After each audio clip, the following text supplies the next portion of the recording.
Politics గురించి చెప్పారు కాబట్టి ఇట్స్ గుడ్. అలాగే జరిగితే it will be great. Okay okay ma'am, ఇప్పుడు రామ్ చరణ్ గారి ఎంట్రీ ఎలా అనిపించింది? బాగుందండి. రియల్ సిచ్యువేషన్లో ఎలా ఐఏఎస్ ఆస్పిరెంట్స్ ఎలా ఉండాలి, వాళ్ళు ఎలా సీఎంకి ఎలా అడ్వైజ్ అవ్వాలి, అవన్నీ కరెక్ట్గా చూపించారు. Yeah correct. నో లాగ్ అనిపించలేదు, ఇంట్రెస్టింగ్ గా అనిపించింది. ఎవ్రీ సిచ్యువేషన్ ఇంట్రెస్టింగ్ గా అనిపించింది.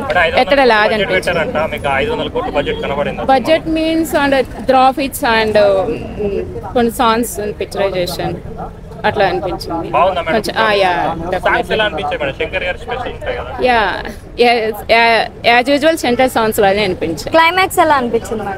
యా ఇంట్రెస్టింగ్, చాలా బాగుంది. యా ఫస్ట్ నుంచి బాగానే ఉంది. First half second half is very nice. Every situation interesting. Yeah definitely family and చిన్నపిల్లలు కంపల్సరీ చూడాల్సిన, అంటే encouraging and motivation movie in every education and. But this is different. As usual, Shankar movies different. But yeah, truly Shankar movies actually. Shankar is bad. Yeah, definitely we will repeat చూడొచ్చు compulsory. And youth compulsory చూడాల్సిన movie ఇది. 4.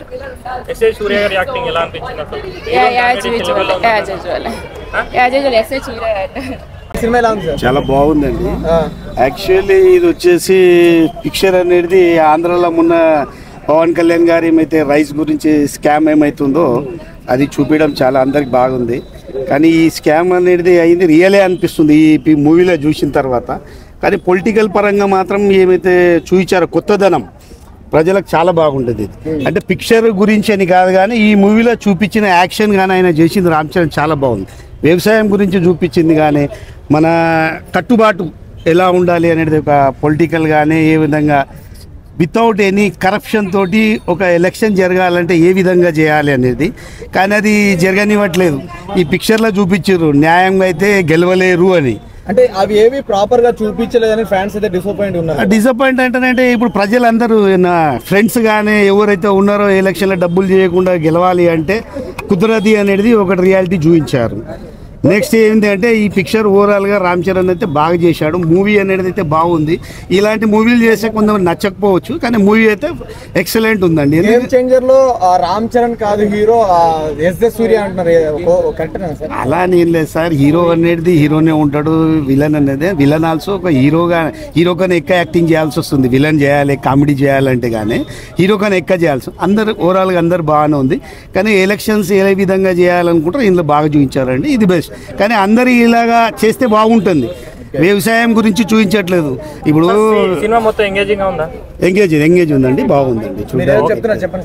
ఇప్పుడు చూడడానికి అయితే చెప్పడానికన్నా చూడడం better అనేది నేను అనుకుంటున్నాను అండి.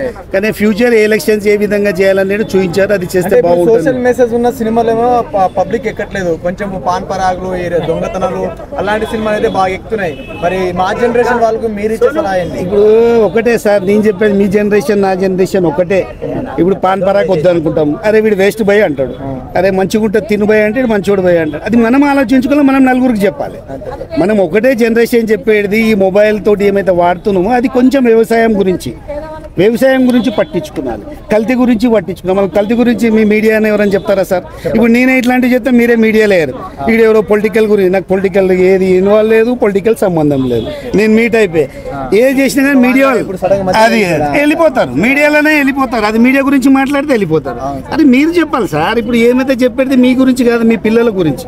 ఇప్పుడు మ్యారేజ్ అయిన వాళ్ళు వాళ్ళ పిల్లల గురించి, భవిష్యత్తు గురించి ఆలోచించండి అనేది. ఏది చేసినా మంచిగానే చేయాలి, అది మీడియానే చేస్తుంది. కానీ మీడియా అన్ని చూపించారు, కొన్ని చూపిస్తుంది, కొన్ని చూపించారు. మాకెవరు చెప్తారు సార్? పేపర్ మీడియా తప్ప మాకు ఎలా తెలుస్తుంది సార్? అది ఒక్కటి గ్రహించండి మీరే. అన్ని ఏదో చేయాలనేది మీరే చేయాలి. Okay sir.